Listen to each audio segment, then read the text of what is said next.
this is one that always carries so much weight with it, so much emotional weight. This, the 26th annual Silent Domestic Violence Memorial March. Every year we come, and every year I'm gratified by how large it's become, but that gratification is also tempered by the fact that we stand before 19 people. 19 people who cannot stand anymore. 19 people who don't have a voice. 19 people who didn't get our help in time.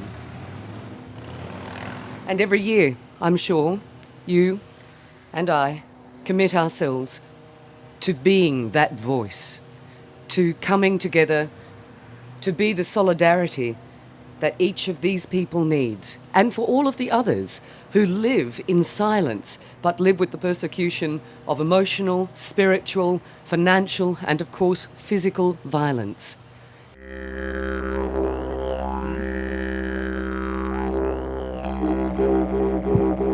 We should join hands wherever we stand, wherever we're sitting, in support of each other and all the sadness that happened this year to our loved ones. Sadly, here in Western Australia, we have seen a 25% increase in the number of deaths since this time last year.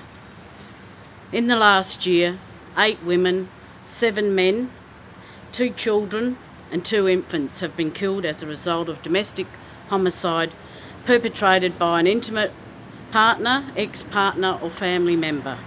For every one killing, the lives of hundreds and sometimes thousands are impacted upon forever.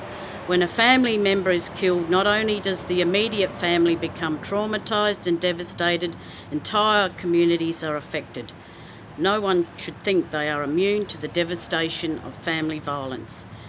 We all have a role to play in making our system safer and reducing the higher levels of violence against women and children and men within our community. So much needs to be done with the state public prosecution and their handling of not just the cases but the victims and the families as well. There needs to be more empathy for the depth of the abuse that they suffer.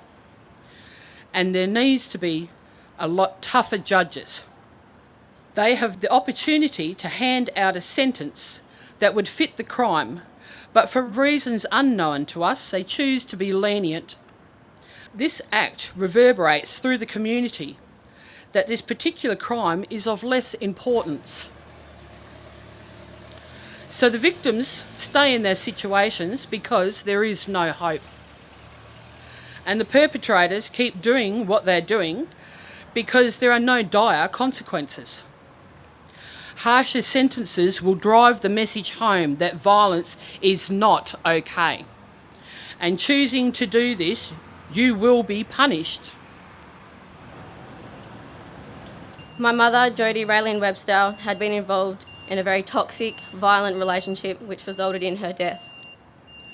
8 months ago, my mother's partner was charged with her murder at the age of 42, leaving behind 4 kids, all under the age of 25.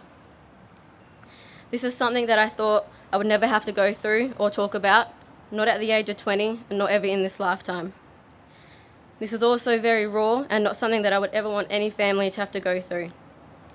The pain of losing someone, a mother, a friend, an aunt or a cousin to domestic violence is not okay, yet it's a reoccurring offence that continues to increase the stats of this disturbing crime. I hope that elements of my story inspires governments, services, communities and everyone to see that violence is a crippling social issue that needs urgent attention, resources and support.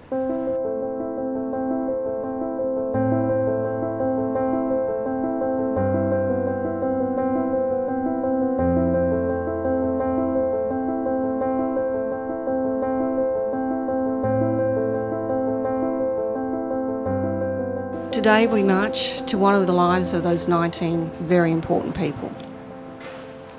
We remember their lives and honour their strength and courage. We stand together to show that they will never be forgotten.